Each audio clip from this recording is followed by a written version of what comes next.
Mother's crystal chandelier casts prisms across the dining room as I step through the threshold. My fingers tighten around the bottle of Cabernet I've brought Dad's favorite vintage. The air feels charged, like the moment before a thunderstorm breaks.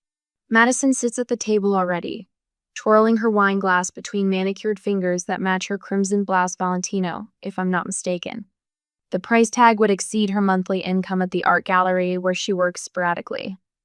Her smile tightens when she sees me, revealing perfect teeth and nothing of warmth. Lauren, finally. Mother bustles in from the kitchen, wiping her hands on her apron though the during service left hours ago. She's arranging the good china set reserved for holidays and announcements. Her eyes dart between Madison and me, a nervous energy radiating from her that makes my stomach clench. Put the wine there. We'll open it with dinner. I place the bottle on the sideboard and glance at the family photos lining the wall. Dad's smile beams from each frame, frozen in time. 10 years gone, but the space he left still echoes through this house. He's the only one missing tonight. So how's the wedding planning coming along? Madison asks as Mother pours water into crystal glasses that sing when touched. The invitation to Brian sits at the center of the table, cream-colored and elegant in its simplicity. We've settled on the venue. Nothing extravagant, just meaningful. I smooth my napkin across my lap. Brian's designing some elements himself. Madison nods without interest. Mother serves poached salmon with mechanical precision. Her movements rehearsed as if this dinner follows a script I haven't seen. 20 minutes of meaningless conversation follows Madison's gallery opening. Mother's garden club, the neighbor's new fence that violates the Homeowners Association bylaws. Then Madison sets down her fork with deliberate care. I have some exciting news, she announces, her voice lilting upward. She glances at Mother, who suddenly becomes very interested in her water glass. I've found the perfect condo. Harbor views, private elevator access, concierge service. It's absolutely everything I've dreamed of. Madison leans forward, her eyes gleaming. $500,000, which is practically a steal for the neighborhood. The salmon turns to ash in my mouth. I take a sip of water, waiting for the punchline. Mother clears her throat. I've looked at my accounts and I can contribute what I can. Her voice has the wooden quality of memorized lines. About 200,000. Madison beams at her before turning to me, head tilted just so. And you'll cover the rest, right, Lauren? After all, what's family for? The world stills around me. $300,000 for a luxury condo with harbor views. My mind flashes to Derek's hospital room 6 months ago. The sickening angle of his leg after the construction accident. His face, gray with pain beneath the fluorescent lights. The weeks I spent organizing home health care, negotiating with insurance companies, writing personal checks to cover what insurance wouldn't. His quiet, thank you, as I helped without being asked. Because that's what family does when someone genuinely needs help. I'm sorry, I say, setting down my napkin. That's not possible. The transformation in Madison's face is instantaneous, her smile dropping like a theater curtain to reveal what lies beneath.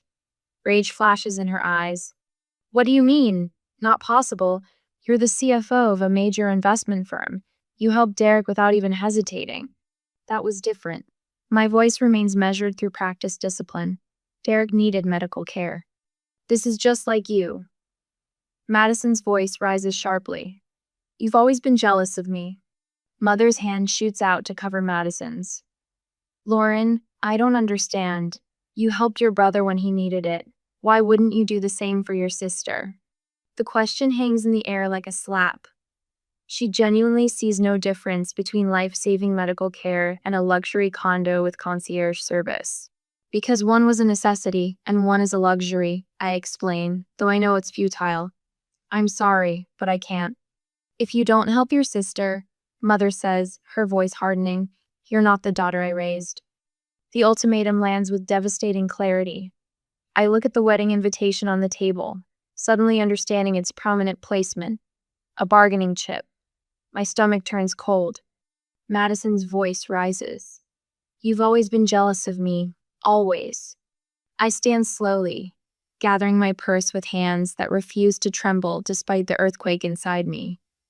Dad's watch weighs heavy on my wrist as I straighten my shoulders. Then perhaps, I say quietly, you raised a different daughter than you thought. The front door slams with such force that the china cabinet rattles, crystal glasses tinkling in anxious melody. Madison's departure leaves a vacuum of sound broken only by Mother's hurried footsteps pursuing her onto the porch. Lauren, please reconsider. Mother's voice carries through the window, more concerned with Madison's tears than my still and silent presence at the abandoned dinner table. Their voices fade as I remain alone among half-eaten salmon and cooling potatoes. My gaze drifts to Father's portrait above the sideboard. His eyes seem to follow me, questioning or perhaps guiding. I rise from my chair and move toward his study, drawn by an instinct I can't name. The leather chair behind his mahogany desk still holds the impression of his body 10 years later. Mother keeps this room like a shrine, untouched but immaculately dusted. I trail my fingers along the spines of leather-bound ledgers until I reach the one marked with our company logo, Sentinel Investments. Father's portfolio sits heavy in my hands as I open it, the familiar scent of leather and his pipe tobacco somehow preserved within its pages.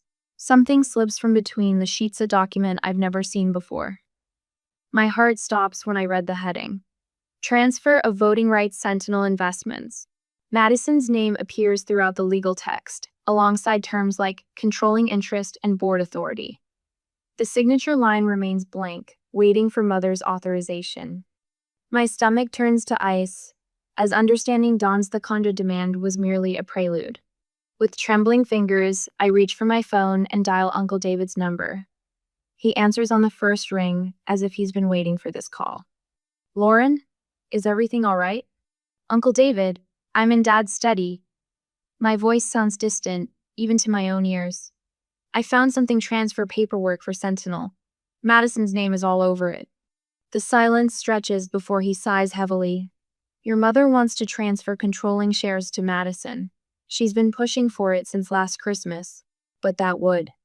Yes, it would undo everything Richard built. His voice tightens with controlled emotion. Madison has no business experience, Lauren. Not a day of it. But she wants full authority. I sink into Father's chair, the leather creaking beneath me. Does Derek know? Not yet. I thought your father's wishes were clear in his will. My fingers brush across the smooth wood of the desk where Father taught me about profit margins and ethical investing on those quiet Saturday mornings while Madison slept off Friday night excesses. In the bottom drawer, I find the letter I've read 100 times since his death. I unfold it carefully, the paper thinning at the creases.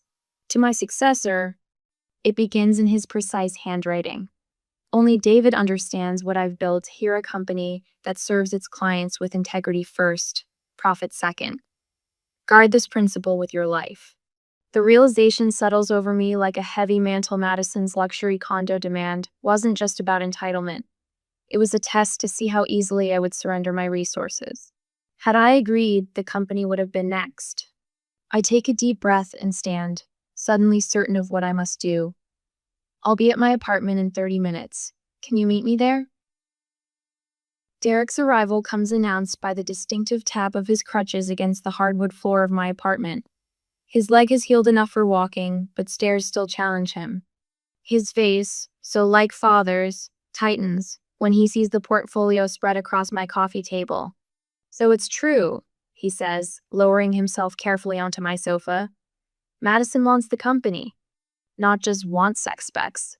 I hand him the transfer documents. And Mother supports her. He skims the pages, his expression darkening. This would destroy everything Dad built. A knock at the door announces Uncle David, silver-haired and straight-backed, despite his 70 years. He carries a leather briefcase that holds more Sentinel documents, these showing Madison's plans drawn up by consultants who specialize in liquidity events. Asset stripping. Company dismantling. She'd sell it off in pieces, Uncle David explains, pointing to highlighted sections. The real estate alone would fund her lifestyle for decades. The three of us sit in the gathering darkness, our faces illuminated by the soft lamplight. Three people who loved Richard Blake enough to protect what he valued, not just what he owned. What now? Derek asks, rubbing his healing leg. My phone buzzes with Brian's call. I answer, explaining in quiet tones what must be done. His support comes without hesitation, the reassurance of someone who shares my values without sharing my blood. After we disconnect, I move to the bookshelf where family photos stand in silver frames. I select only those containing father teaching me to fish, attending my business school graduation, Derek's first journalism award. The ones with mother and Madison remain behind as I place the chosen frames in a small box. On my desk, wedding invitation drafts await final approval. With steady hands, I cross out Madison's name, then after a moment's hesitation, mother's as well. Sometimes family isn't who shares your blood, I say to Derek and Uncle David as they watch me, but who shares your values. Their silent nods seal our alliance. Father's legacy will not fall to those who never understood it. The leather notebook weighs heavy in my hands as Derek and I wait in the driveway of our childhood home. 10 years of memories flood back Saturday mornings when Dad would nudge me awake at dawn, his voice a gentle conspirator's whisper. Ready to learn the family business, Lori? I'd slip downstairs in pajamas, in Dad's old cardigan, curling into the leather chair across from his desk, while Madison slept upstairs until noon. The scent of his coffee and the scratch of his pen as he opened the company ledgers, these were the rhythms of my childhood. You okay? Derek asks, adjusting his weight on his crutches. The scar from his surgery peeks beneath his pant leg when he moves. I'm not the one who should be standing. I nod toward his leg. Some things are worth standing for. His jaw tightens as he looks toward the house. Dad would be standing right here with us. The front door opens before we reach it. Mother appears in the doorway, her posture rigid as church pews. Beyond her, Madison's theatrical sobs echo from the living room. They're trying to ruin everything. I've already made my decision about the shares. Mother's voice could freeze water. She doesn't invite us in, but Derek pushes forward anyway, his crutches thumping against the hardwood floors of the entryway. The familiar scent of lemon furniture polish and Mother's perfume mingles with something sort the smell of old resentments disturbed. Family photos line the hallway, chronological markers of a family that once appeared whole. In most, Madison stands front and center, Mother's hand on her shoulder, while Dad stands beside me, his pride obvious, even in 2 dimensions. Madison sits on the sofa, shoulders heaving beneath her designer blouse. Her mascara remains perfect despite her tears-practice performance. When she sees the notebook in my hands, her crying stops abruptly. What's that? Dad's succession plan. I place the worn leather book on the coffee table, in his handwriting. That old thing? Madison scoffs, but her eyes never leave the notebook. I flip to the page marked with Dad's brass bookmark, the one engraved with his initials and the company logo. The pages crackled the sound of secrets finally exposed to air. For the future CEO, I read, Dad's handwriting becoming steadier as I continue. Lauren has shown the judgment, discipline, and integrity necessary to lead Sentinel. Madison's creative talents lie elsewhere, and forcing her into business would do her a disservice. Mother's face pales. Richard never discussed this with me. He tried. Derek's voice is quiet but carries the weight of certainty. Many times. You didn't want to hear it. I turn another page. Cheryl will resist this plan, as she has always believed Madison needs more support. But a company isn't charity, it's a responsibility. Lauren has earned this through merit, not birthright. The doorbell rings, startling us all. Uncle David's silhouette appears through the frosted glass, broad-shouldered and solid as the foundation of a well-built home. Mother opens the door with obvious reluctance. Uncle David steps inside, nodding to us before placing his leather briefcase on the dining room table. I have the legal documents. What legal documents? Madison stands, her performance abandoned for genuine alarm. Richard's formal succession plan. Uncle David slides papers from his briefcase with the calm precision of someone who knows exactly what they contain. Filed with the company attorney 5 years before his death, updated 6 months before his diagnosis. This is ridiculous. Madison's voice rises to a pitch that would shatter crystal. Mother owns controlling shares now. She owns them in trust. Uncle David corrects, with specific conditions regarding their transfer. The front door opens again. Brian steps inside without knocking, his eyes finding mine immediately. He doesn't speak, just moves to stand behind me, his hand a warm presence on my shoulder. "You brought your fiancé to gang up on us?" Madison sneers. "I texted him where we'd be. He made his own choice." I straighten my shoulders, drawing strength from the silent support surrounding me. Derek beside me despite his pain. Uncle David with his unflinching adherence to Dad's wishes. Brian, steady and principled. Mother sinks into her chair, her fingers trembling slightly as she reaches for the documents. "I don't understand. Richard always said the girls would share equally." "The estate, yes." Uncle David's voice gentles. "But the business leadership? Never." "I deserve that money." Madison's mask slips completely, revealing the naked greed beneath. "What am I supposed to do? Work regular jobs forever while Lauren gets everything?" "You get shares," I explain, keeping my voice level. "Just not voting rights." Dad knew exactly what he was doing. "We could compromise," Uncle David suggests. Madison receives her inheritance as non-voting shares. She benefits financially without affecting company decisions. "That's not fair." Madison's foot actually stamps against the carpet, a childhood gesture that looks absurd from a woman approaching 30. Mother's eyes scan the documents, her expression shifting like shadows at sunset. I recognize the moment the facade cracks, her shoulders drop an inch. Her breathing changes. She's reading Dad's actual wishes, in his own words, witnessed and notarized. Richard was very clear. She looks up, and for the first time in years, she seems to actually see me. He wanted Lauren to lead. Mother. Madison's betrayal is a living thing, expanding to fill the room. I made a promise to him. My voice gained strength with each word. On his deathbed, I promised to protect his legacy. This company employs 200 people.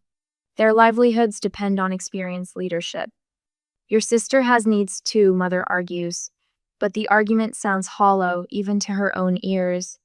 Madison needs to stand on her own feet, Derek says. Dad knew that, he just couldn't get you to see it. The afternoon light slants through the windows, casting prisms across Dad's notebook. I think of all those Saturday mornings, his patient explanations of profit margins and ethical business practices.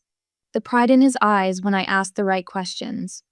The leather notebook he presented on my 21st birthday, inscribed, "For the future CEO."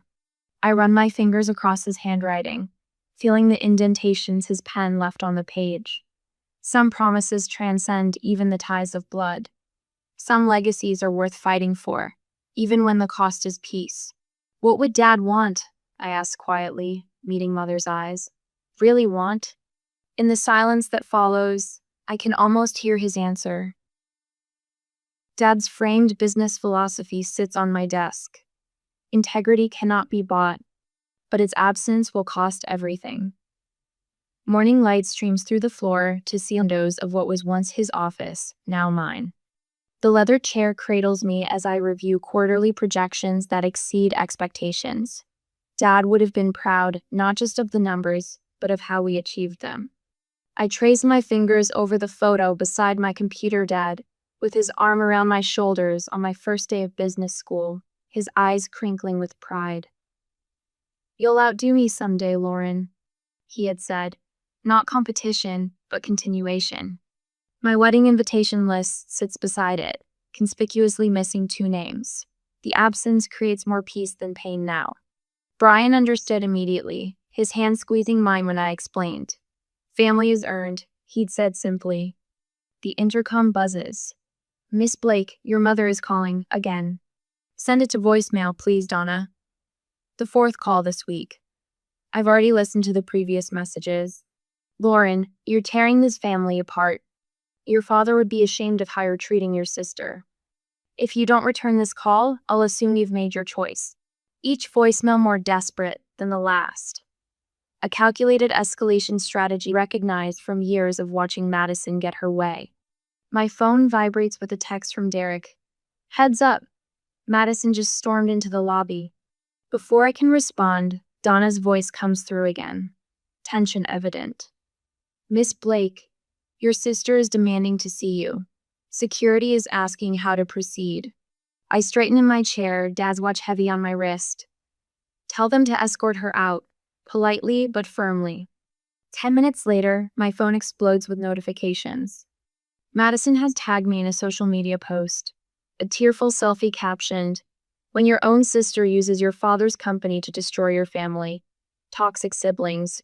Family betrayal." I don't click. I don't engage. Instead, I open my email and compose the message I've been drafting in my mind for days. Dear Mother, I hope this finds you well. After careful consideration, I believe we need clear boundaries moving forward.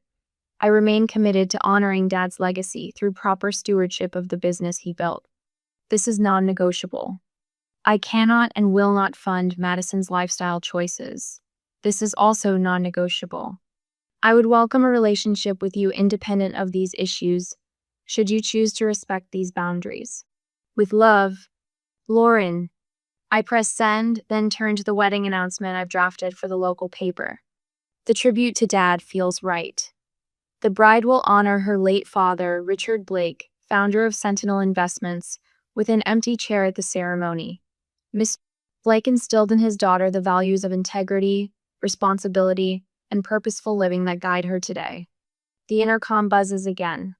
Derek's here to see you. My brother limps in, still using a cane occasionally.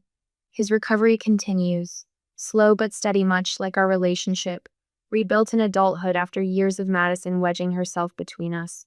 Uncle David called, he says, settling carefully into the chair across from me.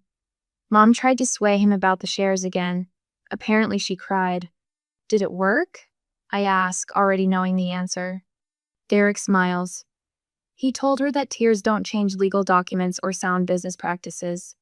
I nod, turning to my computer to complete the quarterly transfer to the medical fund I established for accident victims like Dereka, more meaningful use of my money than Madison's harbor views. My phone rings, Uncle David. The quarterly numbers are impressive, he says without preamble. The board is noticing. That's good to hear. Your mother called again. She sounded different this time. I raise an eyebrow. Different how? Like someone starting to question their own judgment, he says carefully. Madison's been asking her for more money. I think reality is setting in. The words barely have time to register before my personal line rings. Mother's number appears on the screen. I should take this, I tell Uncle David. I'll call you back. I answer, bracing myself for the usual manipulation. Instead, her voice comes through quiet, almost unfamiliar without its edge of accusation. Lauren, I think I've made some mistakes. I sit straighter, my free hand finding Dad's watch. I'm listening. I'd like to attend your wedding, she says, if you'll still have me. The request hangs between us, fragile as crystal. Before I can respond, I hear Madison's voice in the background, sharp and demanding. Mother's tone changes instantly, hardening again. But you need to understand that, Madison. No, I interrupt, my voice calm but firm. That's not how this works. My boundaries aren't negotiable. After we hang up, Derek looks at me questioningly. She's wavering, I explain, but she's not there yet. Will you let her come to the wedding, he asks. I look at Dad's photo, at his clear-eyed certainty that doing the right thing matters more than doing the easy thing. I don't know, I answer honestly. What do you think? Is a partial apology after decades of enabling worth accepting? Derek considers this, leaning on his cane. I think that depends on what boundaries you're willing to maintain. I nod, feeling the weight and the freedom of finally standing firm. The coffee shop bustles with midday activity, the clink of ceramic mugs, the hiss of the espresso machine, the gentle hum of conversations. I chose this place deliberately. Public enough to prevent emotional manipulation, casual enough to level the playing field. No mother's crystal chandelier to cast prisms of guilt across the table. Are you sure you want to be here? I ask Derek, who settles into the chair beside me, his healing leg extended carefully under the table. Wild horses, Lauren. His eyes, so like Dad's, hold steady. Wild horses. The bell above the door chimes. Mother enters, scanning the room before spotting us. She looks smaller somehow, her shoulders less squared, her designer handbag clutched like a shield rather than an accessory. The power shift is visible no longer on her territory with her rules. "Thank you for meeting me," she says as she sits, smoothing her silk scarf with trembling fingers. The cafe lighting reveals fine lines around her eyes that makeup can't quite conceal. "I've been doing a lot of thinking." "So have we," Derek says, his voice gentle but firm. Mother's rehearsed smile appears, the one she uses at garden club functions when discussing charitable donations. "Family unity has always been important to your father. Richard believed in keeping the Blake name strong, keeping us together through anything." I take a slow sip of my coffee, letting the bitterness ground me. That's interesting, because Dad's journals tell a different story about what he valued most. Her fingers tighten around her untouched cup. "Lauren, your sister is struggling. She's been unable to find suitable employment and my resources." Her voice trails off before she straightens her spine. "What I mean is, your father would have wanted us to support each other." "Mother," I say quietly, "your retirement savings are nearly depleted, aren't they?" The question lands like a stone in still water. Her eyes widen slightly before darting away.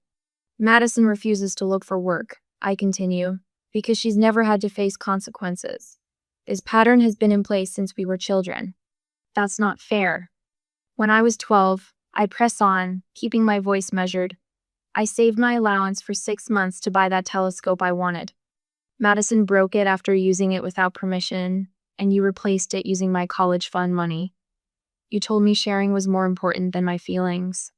Derek shifts beside me. "When I was 16 and made the varsity swim team, you missed every meet because Madison's dance recitals took priority, even when they weren't scheduled at the same time." Mother's lips part in protest, but I open the leather portfolio on the table, Dad's portfolio, the one that still smells faintly of his aftershave. "I've brought something I think you should see." I slide a folder across the table. These are Dad's detailed wishes for the company. Not just the legal documents, but his personal notes about his vision for its future. Her hands remain folded in her lap. "Lauren, business matters aren't relevant to family relationships. They are when Madison's intentions toward the company are part of the problem." I tap the folder.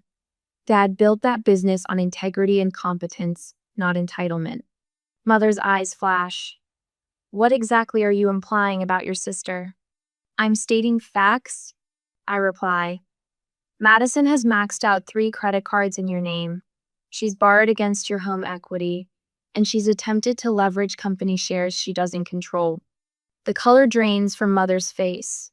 For the first time, I see a crack in her armor that isn't immediately patched with Madison's defense. "I want to be clear about something," I say, my voice softening. "I'm not here to punish you or Madison. I'm here to establish boundaries that should have existed long ago."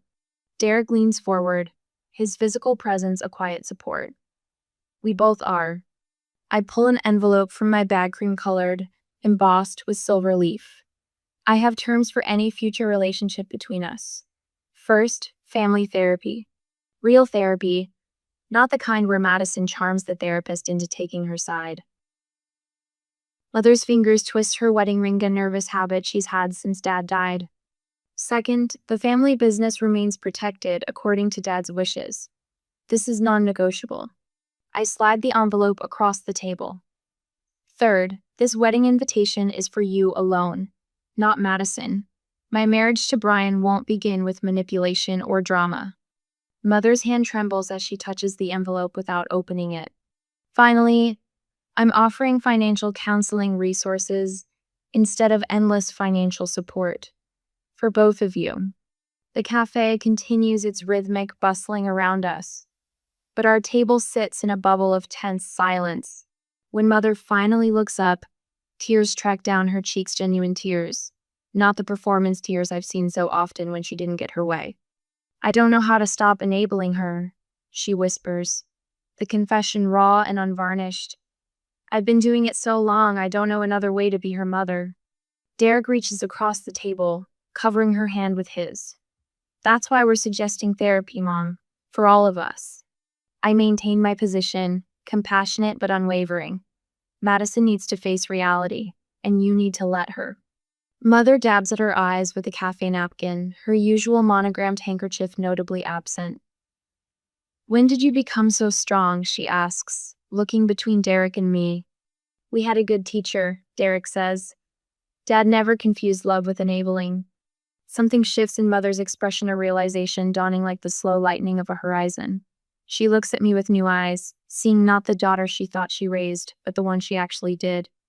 I've damaged so much, she says, her voice barely audible above the espresso machine's hiss. With both of you, with all of us. The admission hangs in the air between us, not a complete transformation, but perhaps the first truthful moment we've shared in years. White roses line the garden path as I walk toward the small gazebo, my hand tucked into Brian's steady arm. Morning light filters through ancient oaks, casting dappled shadows across the 50 chairs only half filled, but by people who truly matter. The string quartet begins Pachelbel's canon, and tears prick my eyes despite my resolve to remain composed. You ready? Brian whispers, his fingers covering mine. I nod, unable to speak as we take our positions beneath garlands of ivy and baby's breath. My gaze falls on the empty chair in the front row, adorned with Dad's photograph and his leather-bound notebook tied with a simple white ribbon. He's here in every way that matters. In the back row sits Mother, her posture stiff but present, wearing a lavender dress that makes her look older, more fragile. Our eyes meet briefly, hers uncertain, mine accepting. This is progress, though the journey has only just begun. The seat beside her remains conspicuously empty, Madison's absence a necessary boundary that still aches beneath my ribs. After the ceremony, I find Mother standing alone near the refreshment table, turning her champagne flute without drinking. It was a beautiful ceremony, Lauren. Her voice wavers. Your father would have been proud. Thank you for coming, I say, meaning it despite everything. It matters that you're here. 3 months later, I sit across from Mother in the beige office of Dr. Winters, family therapist. Outside, autumn leaves scatter across the parking lot, while inside, Mother's hands tremble as she speaks. I didn't see it, she admits, voice barely audible. All those years, I thought I was helping Madison by giving her what she wanted. Instead, I was. She struggles with the word. Enabling, Dr. Winters supplies gently. Mother nods, a tear slipping down her cheek. I enabled her to become someone Richard would have been ashamed of. That evening, I walk Mother through Dad's old office, my office now. The company reports show quarterly growth exceeding projections by 17%. Uncle David's strategic investments bringing in new clients across 3 states. He built something extraordinary. Mother whispers, running her fingers along the mahogany desk where I've placed his framed photo. And it will continue to thrive, I assure her, exactly as he intended. Derek arrives for Christmas dinner without crutches, moving with only the slightest limp as he carries in a bottle of Dad's favorite Cabernet. His news site has just won regional recognition for investigative reporting on corporate ethics, a path he found during his recovery. The pride in his eyes when he shares this makes my chest tighten with emotion. Mother has learned to say no to Madison, though it nearly broke her to do it. They share a modest 2-bedroom condo, now purchased within their actual means, where Madison still rages against perceived injustices while Mother works through her guilt in weekly therapy sessions. Tonight, Uncle David raises his glass around my dining table. The empty chair acknowledges Madison's choice to remain estranged rather than accept help that requires accountability. Some wounds may never fully heal. To family, Uncle David says, his voice gruff with emotion, the one we've built through choice rather than obligation. Mother reaches across the table, her hand covering mine. Lauren, I was wrong. For years, I was wrong about so many things. The favoritism. Her voice catches. Can you ever forgive me? I cover her hand with mine, not rushing to answer. Some words deserve careful consideration. We're finding our way, I finally say. That's enough for now. Later, in Dad's old office at home, I open his leather notebook, now filled with my own notes alongside his wisdom. My wedding ring catches the light as I add tonight's insights. On my desk sits a new photograph, Derek, Uncle David, a humbled mother, and me alongside Dad's portrait. Some family portraits change over time. Some chairs remain empty by necessity rather than tragedy. I close the notebook with a sense of peace that has been years in the making. Some family ties need to break so that others can grow stronger.